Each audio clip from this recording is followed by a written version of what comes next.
Abi direkt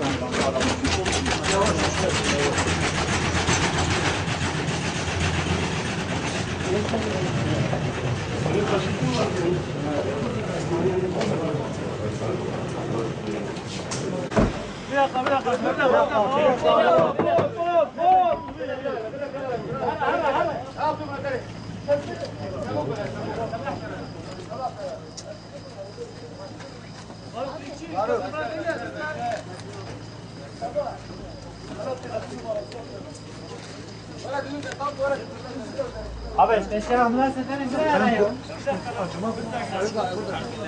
Sen şeye baksana, bu başı var.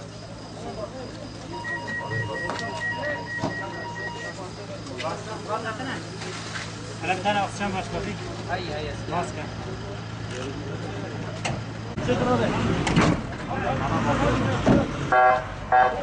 Abi Cuma'ya yemeğe anlaş.